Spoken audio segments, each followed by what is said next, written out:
En quelques années, l'État d'Israël s'est construit une réputation de pays des startups, au point que l'expression Startup Nation fait désormais partie de l'identité du pays.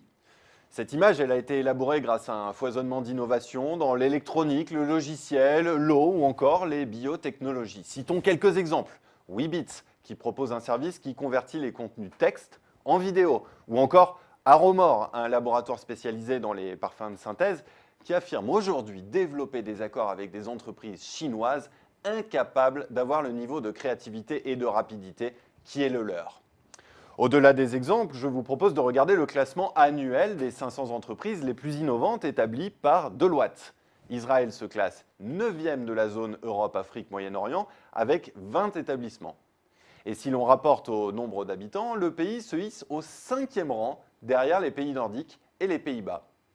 Alors comment expliquer ce dynamisme? Eh bien d'abord, il faut évoquer le système éducatif. Inspiré du schéma américain, il valorise le travail participatif et l'initiative, ainsi que les capacités à convaincre. Sans doute une leçon, disons-le, pour la réforme du système éducatif français. Ce système, il trouve son prolongement dans le service militaire obligatoire. Le rôle de l'armée est évidemment une autre des explications du dynamisme israélien. Durant 3 ans pour les hommes, presque 2 pour les femmes, les jeunes baignent dans un environnement de haute technologie militaire et puis ils peuvent se retrouver à 20 ans dans une situation de responsabilité et de commandement et faire face aux dangers. Une exposition au risque qui joue son rôle dans la formation des élites économiques. D'ailleurs, notons-le, l'armée joue un rôle de détection et de réorientation des talents dans la société civile à la fin de la période du service militaire. Autre facteur favorable, la composition de la société israélienne. Les vagues d'immigration successives, composées d'avocats, d'ingénieurs, de médecins d'origine diverses, ont contribué à forger une société de haut niveau culturel et qui tire les bénéfices de sa mixité. Par ailleurs, tous ces immigrés éduqués ont dû souvent démarrer leur alia par des métiers à faible valeur ajoutée, comme chauffeur de taxi. Pour résumer, l'armée, le climat de danger permanent, l'immigration, les petits boulots, tous ces facteurs ont forgé une société accoutumée au risque et donc à l'aventure entrepreneuriale.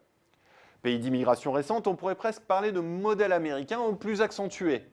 Économiquement, cela se traduit aussi par une bonne liaison entre l'investissement privé et le tissu économique. D'ailleurs, cette proximité culturelle avec les États-Unis n'est sans doute pas étrangère à la vague de rachats récents de start-up par des géants américains. Citons le fournisseur de solutions antifraude Trusteer, racheté par IBM, ou encore l'application GPS Waze, désormais dans le giron de Google. Alors certes, Albert Einstein avait prophétisé en son temps qu'Israël ne pourrait survivre qu'en développant la connaissance et la technologie.